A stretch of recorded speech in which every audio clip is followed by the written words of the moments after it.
Andrew Williams.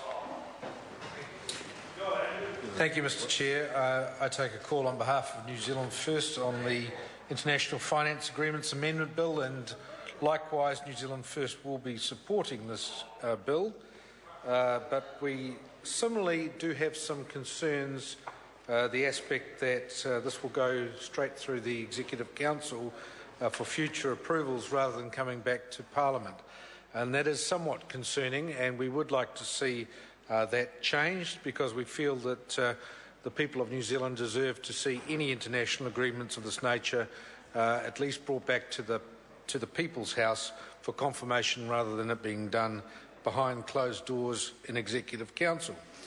However, having said that, Mr. Chair, New Zealand First does appreciate the fact that we have to play our part with the International Monetary Fund, and that changing the International Finance Agreements Act 1961 to provide for us to become a member of the Multilateral Investment Guarantee Agency, which this bill is putting forward, does make sure that we are part of the club, that we are part of the worldwide global team that is overseeing the international monetary situation. In this respect, it is noticeable in this bill that this has taken quite a number of years to get to this point. The IMF governors first considered this back in 2008 and 2010. We're now 2013, so it has taken a considerable amount of time to get to this point. And as we've heard from other speakers, it does require the ratification of 85% of the members for this to go forward. So we do certainly hope that that is forthcoming in the relatively near future amongst all the member countries, so that this can be enacted. In terms of this, we realise that this also has a big impact on developing countries and helping to balance the world scene in terms of assistance from the IMF through developing countries. And New Zealand, of course, wants to play its part as a developed country and part of the OECD in terms of that assistance and that support provided through IMF means for the development of the global economy.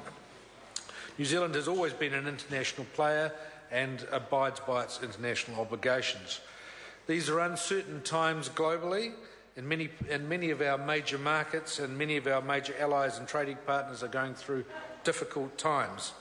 There are problems financially and politically in areas like Europe, the United States and parts of Asia and other areas where we trade.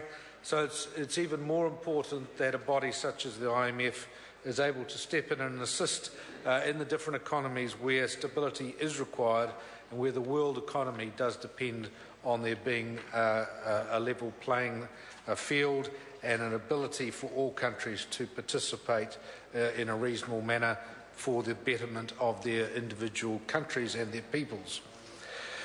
Mr. Chair, it is interesting to note, however, that the national government is supporting this bill and putting this bill forward, while on the other hand dismissing other recommendations of the IMF.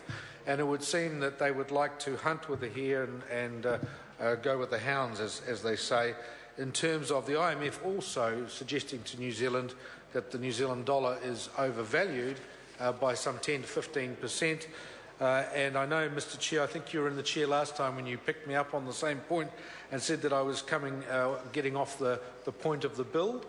But my point last time when I spoke on this was the same, to say that New Zealand, while participating with the IMF, it should be a two-way street, Mr. Chair, and we should also listen to some of the advice from the IMF in respect of the New Zealand dollar being overvalued, and perhaps next time the IMF do visit New Zealand, and they do regularly send their representatives here, we would hope that the Reserve Bank, the Treasury and the Minister of Finance would take heed of some of their suggestions in that area. Mr. Chair, getting back to the bill, as I said, we hope that the New Zealand government, in putting this bill through, when it finally does become on board, will also recognise the fact that the Parliament of this country is the ultimate determiner of legislation, is the representative place of the people of New Zealand, and we certainly hope that we do not see in future years any backdoor arrangements going through in respect of this legislation in relation to New Zealand's commitments to the IMF, that we could not put hand on heart in this House and say this was in the interests of New Zealand. We must always put New Zealand first. As we would say in New Zealand first, New Zealanders come first. The member's got a call for another call. Dr. David Clark. Mr. Chair.